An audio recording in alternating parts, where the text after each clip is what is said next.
Nick Clegg is putting the country at risk with his opposition to the Communications Data Bill, according to one of my guests, Lord West, who was a security minister under Gordon Brown. But Mr Clegg has support for his stance from some politicians in each party, including the senior Conservative MP David Davis, who says the idea of the government monitoring the calls, emails, texts and internet activity of everyone in the UK is unnecessary and wrong. Lord West, David Davis, you're both very welcome.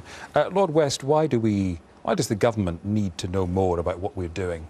Well, it's not a question of knowing more. There are two aspects to this bill. One is that at the moment we are able to get access to all the details that are held by various companies of when a phone was used, where it was used and who they were calling, because this is what I like to describe as the envelope of a letter. We don't actually look into the emails and everything, look at the detail of what's in the letter, but the envelope is able to do that.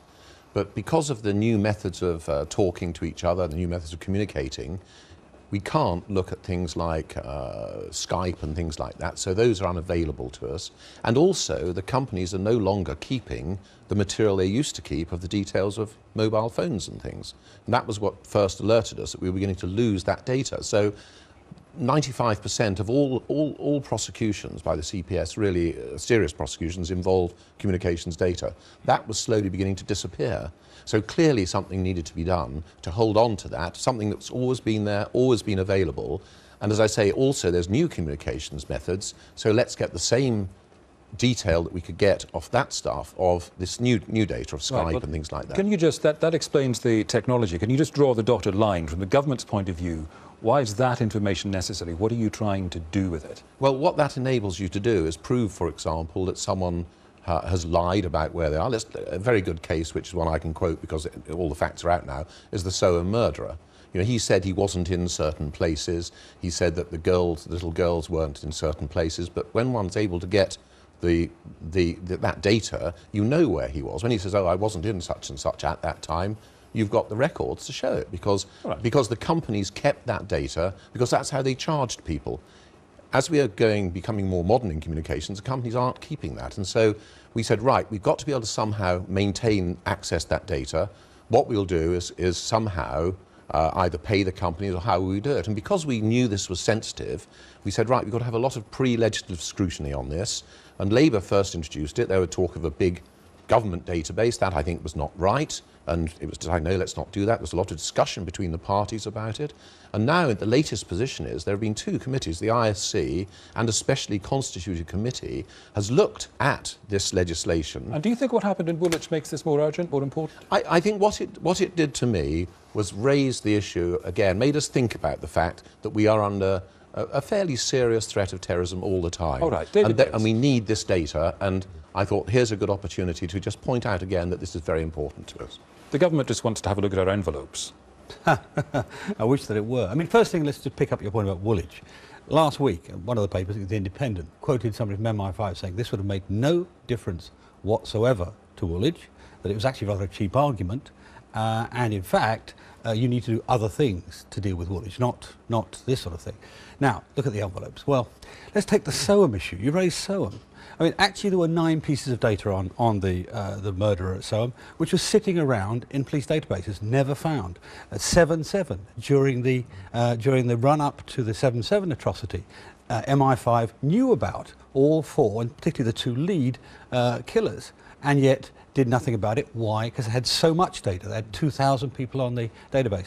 How much are they going to be better off if they've got 60 million people on the database? That's part of the problem. Now, nobody has an argument with the government over having access to the data when it's necessary, which means having a warrant system, having a judicial system, having the judges in control of this. At the moment, Lord West is dead right. They can track pretty much every phone in the country. In fact, we're all tagged by our mobile phones. They can do all those things, and they use it 500,000 times a year, sometimes for things like traffic offences. So what's your fear? What's your big worry about this? Well, I don't want to give the state vast amounts of data, and it is. You've just said they've already got vast amounts of data. In fact, they've already got too much under their own control, in my view, under what's called RIPA regulations. This is the previous telephone regulations.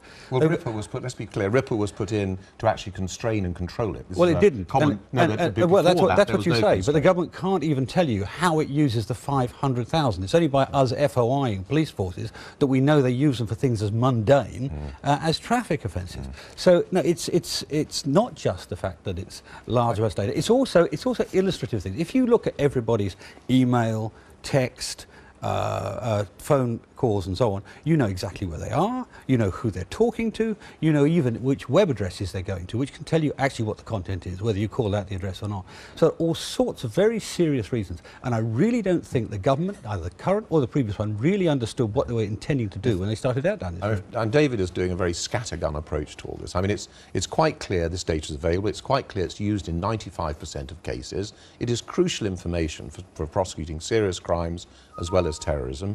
You're quite right, the data's already there, it's held by all these companies. And these two committees, one of the committees was a cross-party committee set up to look at this legislation. They came up with a mass of recommendations. All of those recommendations were taken, quite correctly, in the revised legislation. If I can just read what the Joint Committee said, this Joint Committee had all parties and people who didn't really like this sort of thing at all. Our overall conclusion is that there is a case for legislation which will provide the law enforcement authorities with further access to comms data. They said this is necessary.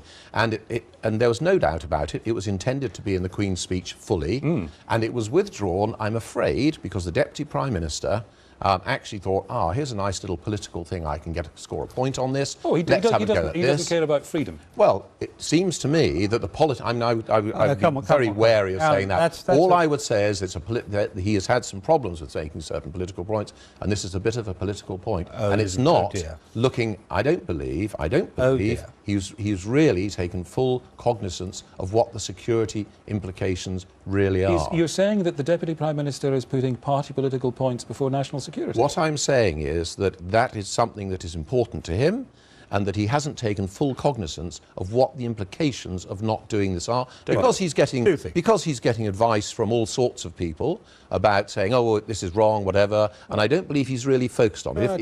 If I can just finish quickly. I wouldn't mind bringing David Davis in. Well, if you don't mind. I mean, firstly, you started down this process 5 years before you actually went out of government and never did it because of the practical problems. Secondly, I think it's really rather cheap to attack the Deputy Prime Minister in this way. I'm not one of his greatest fans. I'm a continuous opponent of his. But on this, he is actually taking a stand on principle. The same stand on principle taken by David Cameron and indeed by Theresa May before the election.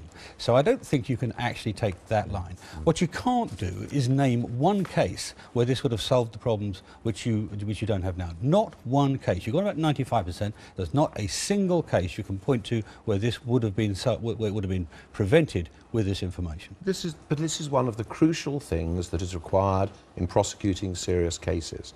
And I just cannot see what the problem is with us maintaining this capability and being able to look at IP. And indeed, in the Queen's speech, it was mentioned that we would try and get these IP addresses. These things are crucial. We know they're crucial. David, come on, we know they're crucial. We know that when we are doing these investigations, being able to identify who people are talking to, where they were, these things are very, very important. And what we're doing is tying one hand behind a back. Right. Where there is a real problem, I believe, is the people who look into emails. And actually, lots of private companies do this. All right. Listen, thank you for that. I do want to ask you both briefly about lobbying, which is on the front page of many papers today. Lord West, what do you think of what some of your colleagues appear to have been up to? Well, I mean, I don't know the details of it, but it would appear to me that, you know, if the rules have been broken, then there needs to be action taken. And it does look awful, I have to say, from the little clips I've seen. But you know, one needs to know the detail of what's been going on. And we talked to Douglas Alexander. If wrongdoing has been proved by, for example, members of the House of Lords, and you know, they get into a lot of trouble for it, should they still be in the House of Lords? I think if people are proved to have broken rules, you know, comprehensively broken rules, then I think there should be a mechanism whereby people cease being in the House of Lords. I've seen there are people who are there now who've done things, and I think it would be right they should go, because I think it makes the average man in the street think, well, hang on a minute, these are people we should be looking up to. They should maintain certain standards. Thank you. David Davis? Yeah, I have some sympathy with the argument. I mean, I don't know the details of the House of Lords expulsion mechanisms at the moment, but And I don't want to either comment on the guilt or innocence of the individual is concerned, but clearly it leaves a bad taste. I mean, there's nothing wrong with lobbying. I mean, I get lobbied every day by charities, by trade unions, by companies. It's got to be transparent, it's got to be open, it's got to be clear what's going on. That's the real requirement. That's the real requirement. All right. Thank you both very much. Good to see you. Thank you. Now, let's get a news update for you.